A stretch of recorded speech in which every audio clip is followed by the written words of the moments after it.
ਮੀਆਂ ਬੀਵੀ ਦੀ ਸ਼ਰਤ ਲੱਗ ਗਈ। ਬੁੱਢੀ ਆਂਦੀ ਵੀ ਤੂੰ ਔਰਤਾਂ ਦੇ ਫਰਾਡਾਂ ਨੂੰ ਨਹੀਂ ਜਾਣਦਾ। ਬੰਦਾ ਆਂਦਾ ਤੂੰ ਫਿਰ ਬੰਦੇ ਵੇਖੇ ਹੀ ਨਹੀਂ ਕਿਤੇ ਜ਼ਿੰਦਗੀ ਦੇ ਵਿੱਚ। ਮੇਰੇ ਨਾਲ ਫਰਾਡ ਖੇਡ ਕੇ ਵੇਖੀ, ਤੇਰੇ ਫਰਾਡਾਂ ਨੂੰ ਮੈਂ ਡੱਕ ਕੇ ਵਿਖਾ ਲੂੰ। ਲਓ ਜੀ, ਦੋ ਜੀਆਂ ਦੀ ਸ਼ਰਤ ਲੱਗ ਗਈ। ਬੰਦੇ ਨੇ ਖੇਤਾਂ 'ਚ ਹਲ ਵਾਹੁਣ ਜਾਣਾ ਸੀ। ਬੁੱਢੀ ਨੇ ਇੱਕ ਮੱਛੀ ਮੰਗਾ ਕੇ ਸ਼ਹਿਰੋਂ ਤੇ ਉਹਦੇ ਖੇਤ ਦੇ ਵਿੱਚ ਮੱਛੀ ਦੱਬ ਦਿੱਤੀ।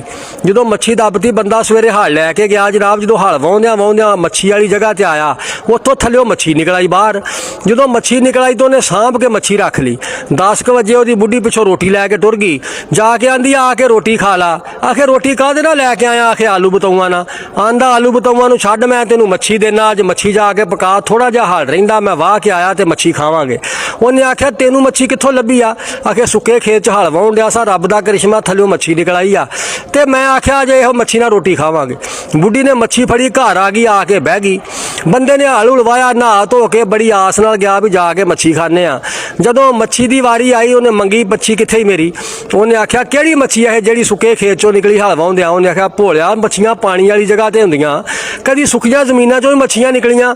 ਇਸੇ ਗੱਲ ਤੋਂ ਬਹਿਸ ਵੱਧ ਗਈ, ਤੂੰ ਮੈਂ ਹੋ ਗਈ। ਦੋਵੇਂ ਜੀ ਲੜ ਪਏ। ਜਦੋਂ ਦੋਵੇਂ ਜੀ ਲੜ ਪਏ, ਬੰਦੇ ਨੇ ਫੜ ਕੇ ਬੁੱਢੀ ਕੁੱਟਣੀ ਸ਼ੁਰੂ ਕਰ ਦਿੱਤੀ। ਰੌਲਾ ਪਾਤਾ ਉਹਨੇ, ਲੋਕੋ ਭੱਜੋ, ਲੋਕ ਇਕੱਠੇ ਹੋ ਗਏ। ਉਹਨੇ ਆਖਿਆ ਬੀਬੀ ਗੱਲ ਕੀ ਬਣੀ? ਉਹਨੇ ਆਖਿਆ ਵੀ ਗੱਲ ਕੀ ਬਣਨੀ ਆ, ਕਿਤੇ ਹਲ ਵਾਹੁੰਦਾ ਆਇਆ, ਗਰਮੀ ਦੇ ਵਿੱਚ ਸਿਰ ਨੂੰ ਸੇਕ ਪੈ ਗਿਆ, ਮੈਨੂੰ ਆਖੀ ਜਾਂਦਾ ਵੀ ਜਿਹੜੀ ਸੁੱਕੇ ਖੇਤ 'ਚੋਂ ਮੱਛੀ ਲੱਭੀ ਆ ਮੈਨੂੰ ਪਕਾ ਕੇ ਦੇ।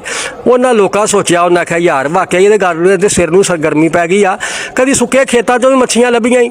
ਉਹਨੇ ਆਖਿਆ ਉਹ ਭਾਈਆ ਕਿਹੜੀ ਮੱਛੀ? ਉਹਨੇ ਆਖਿਆ ਉਹ ਜਿਹੜੀ ਪੈਲੀ ਵਾਹੁੰਦਿਆਂ ਮੈਨੂੰ ਸਾਹਮਣੇ ਆਈ ਸੀ। ਉਹਨੇ ਆਖਿਆ ਯਾਰ ਇਹ ਤੇ ਝੂਠ ਮਾਰਨ ਡਿਆ ਹੈ, ਵਾਕਿਆ ਹੀ ਇਹਦੇ ਸਿਰ ਨੂੰ ਗਰਮੀ ਪੈ ਗਈ। ਉਹਨੇ ਆਖਿਆ ਵੇ ਵੀਰੋ, ਇਹਨੇ ਤੁਸੀਂ ਬਾਹਰ ਚੱਲ ਜਾਣਾ, ਇਹਨੇ ਮੈਨੂੰ ਪਿੱਛੋਂ ਫੇਰ ਮਾਰਨਾ, ਇਹਨੂੰ ਆ ਦਰਖਤ ਨਾਲ ਬੰਨ੍ਹ ਦਿਓ। ਉਹਦੇ ਘਰ ਦਰਖਤ ਸੀ ਬਾਦਸ਼ਾਹ, ਉਹਨਾਂ ਫੜਿਆ ਬੰਦੇ ਨੂੰ, ਦਰਖਤ ਨਾਲ ਬੰਨ੍ਹ ਦਿੱਤਾ। ਬੰਦੇ ਵਾਪਸ ਟੁਰ ਗਏ। ਉਹ ਔਰਤ ਪਿੱਛੋਂ ਮੱਛੀ ਕੱਢੇ ਤੇ ਮੱਛੀ ਵਿਖਾ ਕੇ ਆਖੇ ਵੀ ਤੇਰੀ ਮੱਛੀ ਆ ਆਈ। ਉਹਨੂੰ ਫੇਰ ਗੁੱਸਾ ਚੜਿਓ, ਫੇਰ ਰੌਲਾ ਪਾਵੇ। ਉਹ ਜਦੋਂ ਫੇਰ ਰੌਲਾ ਪਾਵੇ, ਲੋਕ ਫੇਰ ਇਕੱਠੇ ਹੋ ਜਾਣ। ਇਹ ਬੀਬੀ ਹੁਣ ਕੀ ਬਣਿਆ? ਉਹਨੇ ਆਖਿਆ ਵੀ ਛੁੱਟਣ ਦੀ ਕੋਸ਼ਿਸ਼ ਕਰਦਾ, ਇੱਕ ਹੀ ਰਿੱਟ ਲਾਈ ਜਾਂਦਾ ਵੀ ਮੈਨੂੰ ਜਿਹੜੀ ਸੁੱਕੇ 'ਚੋਂ ਮੱਛੀ ਲੱਭੀ ਆ ਨਾ ਉਹ ਪਕਾ ਕੇ ਦੇ। ਉਹ ਬੁੱਢੀ ਨੇ ਟੈਲੀਫੋਨ ਕਰਤੇ ਰਿਸ਼ਤੇਦਾਰਾਂ ਨੂੰ, ਆਪਣੇ ਭੈਣ ਭਰਾਵਾਂ ਨੂੰ, ਸਾਰਾ ਸ਼ਰੀਕਾ ਬਰਾਦਰੀ ਇਕੱਠਾ ਹੋ ਗਿਆ। ਉਹਨਾਂ ਆ ਗਿਆ, ਆਖਿਆ ਗੱਲ ਕੀ ਬਣੀ? ਉਹਨੇ ਆਖਿਆ ਗੱਲ ਕੀ ਬਣਨੀ ਸੀ, ਸਿਰ ਨੂੰ ਗਰਮੀ ਪੈ ਗਈ ਆ, ਇਹੋ ਹੀ ਕਹੀ ਜਾਂਦਾ ਵੀ ਜਿਹੜੀ ਸੁੱਕੀ ਜ਼ਮੀਨ 'ਚੋਂ ਮੱਛੀ ਨਿਕਲੀ ਆ ਮੈਨੂੰ ਉਹ ਪਕਾ ਕੇ ਦੇ, ਇਹੋ ਹੀ ਗੱਲ ਕਰੀ ਜਾਂਦਾ। ਉਹ ਜਨਾਬ ਜੀ, ਉਹਨਾਂ ਆਖਿਆ ਕਿਸੇ ਡਾਕਟਰ ਨੂੰ ਵਿਖਾਓ। ਉਹ ਘੜੀ ਕੁ ਬਾਅਦ ਹਰ ਬੰਦਾ ਆਵੇ, ਆਖੇ ਦੇ ਸਿਰ 'ਚ ਪਾਣੀ ਪਾਓ। ਉਹ ਫੜਨ ਭਰੀ ਬਾਲਟੀ ਪਾਣੀ ਦੀ ਉਹਦੇ ਸਿਰ 'ਚ ਪਾਈ ਜਾਣ। ਉਹ ਥੱਲਿਓ ਚੀਕਾ ਮਾਰਿਓ, ਲੋਕੋ ਨਾ ਮੇਰੇ ਨਾਲ ਇੰਜ ਕਰੋ, ਮੈਂ ਮੱਛੀ ਹੱਥੀਂ ਦਿੱਤੀ ਇਹਨੂੰ। ਪਰ ਕੌਣ ਮੰਨੇ ਉਹਦੀ? ਉਹ ਬੁੱਢੀ ਨੇ ਐਸਾ ਫਰਾਡ ਖੇਡਿਆ, ਜਿਹੜਾ ਬਾਹਰੋਂ ਆਵੇ ਬਾਬਾ ਠੰਡਾ ਗਲਾਸ ਪਾਣੀ ਦਾ ਉਹਦੇ ਸਿਰ 'ਚ ਪਾ ਦੇਵੇ। ਸ਼ਾਮ ਤੱਕ ਨਵਾ ਕੇ ਜਦੋਂ ਉਹਦੀ ਮੱਤ ਵੱਜ ਗਈ ਨਾ ਤੇ ਪੋਲੇ 'ਤੇ ਜਾ ਕੇ ਕੰਨ ਚਾਹੁੰਦੀ ਆ ਵੀ ਹਾਂ